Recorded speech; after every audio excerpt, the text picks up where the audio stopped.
Hello, everyone. Thank you for joining us today at the Construction Ontario How to Write a Resume That It Stands Out webinar. My name is Eloy Sanchez. I'm a team lead recruiter here with Construction Ontario. And next to me, I have my colleagues, Tiana and Colin, who will be guiding us through the process of writing a resume that will make it appealing to the eyes of a recruiter for your next job opportunity. And now I'm going to give the torch to Colin. So please, Colin, present yourself and let's get this started. Okay, well, thank you, Eloy, for that introduction. My name is Colin. I am a recruiter here at Construction Ontario, and I'm going to give you guys pretty much the strategy to stand out with your resume. Obviously, it's a very competitive market right now, so it's definitely important to have things figured out on that side, right? So obviously, number one, you need your personal information. For a recruiter to reach out to you, you always want to make that available. So obviously your phone number, the city you're in, and your province, and also never put your address because you never know who's going to show up at your door, right? Not actually, but you never know where your resume can go. So for safety purposes, don't put your actual address there. Summary, with your summary, you definitely want to make it brief and to the point, because you want to avoid all that fluff, because when a recruiter has your resume, chances are he's got hundreds he has to go through, so he wants to be as effective as possible. And if your summary is too long, chances are he may just move on, right? So you want to have it brief with maybe some of your accomplishments, maybe some key skills that you can bring to the table for a company, just little things like that. Your employment history, you never want to go into years and years behind. You want to kind of keep it relevant to the job you're applying for. So if you're applying to become an electrician, you're going to put your experience that you've had in the trades or working with your hands. You're not gonna put your Walmart experience, right? And your education comes underneath your employment history, because that's extra stuff, right? An employer is eager to find people with skills and actual wisdom within the industry that they're hiring in, right? So, okay, now, when creating a resume, you definitely want to spend about 75% of your attention on making it look appealing, having it well put together, well organized, to better showcase your skills, right? Because when a hiring manager looks at a resume, he can actually vet partially your character through how you design your resume. Is it organized, right? If your resume isn't organized, chances are at your job you may not be organized, right? And yeah, so the top, you're always going to have your header, which is your name, the city you're in, your phone number, and your email address. So two methods of contacting at all times. And then obviously your summary, so at least kind of a short description of what you can bring to the table, and maybe some character traits that you stand very strong in, that you can add value with, right? And then yeah, your key skills. So if you're in the trades, you need to have good problem solving skills, ability to produce in extreme stress, good with your hands, right? Little things like that. And then, as I was saying, relevant professional experience. So try and keep it 10 years from the day you apply, right? You don't want to go in 50 years ago, right? You want to keep it relevant, and you want to keep it, as I said, short, one page, maybe two at the most, in my opinion, and having your experience there, with at least 3 points, maybe what you had to do and the value you brought to the company. And then additional experience, which would be more your volunteering. So that would be, you know, you volunteered at a food drive or something you're passionate about. You went volunteered abroad because you never know, maybe the employer may resonate with that because it shows character, right? And they may also have a relevant experience for the job. And then after that, every school education that you've had to this day in your entire life, you're going to put that underneath as well, just showcasing that.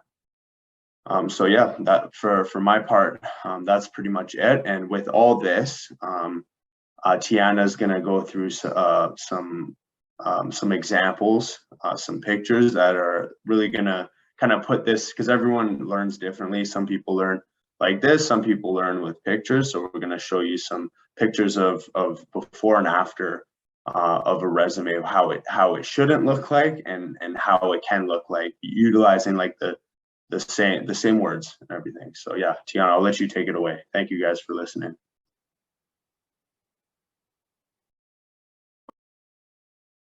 Thank you so much, Colin.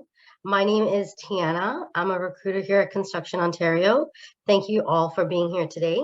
So I'm just going to take you on a little product. I'm just going to explain how do's and don'ts. And sample one is basically for the header section, a do not. It's not technically a do not, but it's we're just going to show you the creative approach on how to format a resume and how to make it stand out. So for example, if you see sample two, that's a really creative way of making your header stand out. For example, John Smith, the name always should be a little bigger than the rest of the words. For example, the address, the phone number, and the email, just because you want to stand out in the mind of the recruiter. So when they look at your resume, they'll be like, oh, okay, so that pops out, John Smith. Okay, so we're going to be working with John Smith today. So we're going to be looking at his resume. This is something that you want to stand out. As Colin was mentioning, under the address section, you never want to put your full address on there. In the past, we used to do this. It used to be a very usual thing that happened, but now for security purposes, we are only putting the city and the province just for safety's sake, because it goes to a network of chain and you don't know whose hands it'll be in. So you don't ever want to disclose too much of your information until you get the job. Then you can take a look at the right header or the right section or the margin where we have the phone number and the email. It's a little creative, as you can see, with the lines and the way we've worded it and positioned it. It's a little creative. You can be as creative as you like. This is just the way we positioned it. So also, I was just going to let you know, with the email address and the phone number, you want to always position it up on the opposite side of the full name. That's just an example of the header section. So I'm going to show you next the qualification summary and skills and what to do and what to not to do for that section. So for sample one, you can take a look at this qualification summary. Basically, for qualification summary, it's an objective of all your experience throughout the years that you gained, and you can basically highlight in a sentence or a paragraph. You want it to stand out for sure, because that's the first thing that they're going to see, and it's going to catch their eye, the recruiter. Now, in this sample, for sample one, they've attached the certificate in this section, but usually you want the certificates that you've accomplished because it shows growth in the education section. I'll show you that a little bit later. For example, if you can see what we've done in sample two with the skills, we've broken it down to hand tools, install components. We've broken it down so it's a visual that's easier to look at and be like, oh yeah, so that's what they have. That's great. So the recruiter will quickly focus in on those things. So I'm going to take you over to the employment history. So for example, you want your address, your font size to always remain the same throughout the resume. So you can see how our font size has stayed the same. We just made things a little bit larger to stand out. For example, professional experience in sample 2 stands out a little bit bigger than the bullet points for the experience that we've gained. And the date and the city and province is always on the right header or margin, and it should be aligned together just to show consistency and neatness. So that's just an example of employment history. Now I'm going to take you to the education part. So for the education part, we don't want to say it's never important, even though it comes last in a resume. We want to say it is as crucial as the experience that you gain. However, education will be the section that goes in the end of your resume if you are not new to the field. If you're new to the field, you would want to highlight your education, obviously, in the beginning. So the education part is very important. You want to include your certificate, your school name, and your program that you took. And then for the education part. And then obviously the province and the city and the date will be on the right margin, as we explained earlier. And then you're going to include your certificate as well at the end of the education component.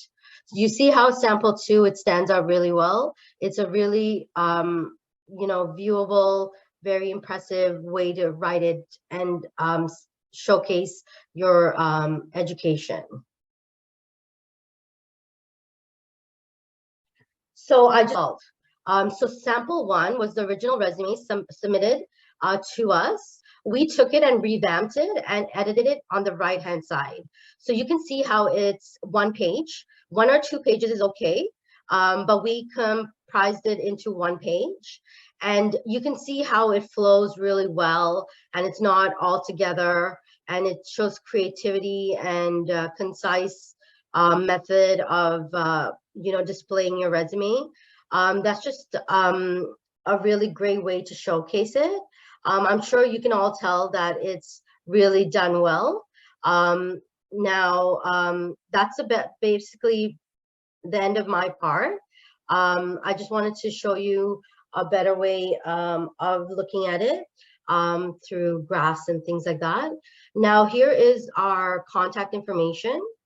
Eloy, myself, and Colin, you can reach us. The scanner is there as well if you want to scan it to your cell phone. You can reach us on any of your resume techniques or any information that you may want to have help with, and we'll definitely be able to help you out. Thank you so much for your time. We appreciate it. Okay, thank you so much, Tiana. Thank you so much, Tiana. I think we have one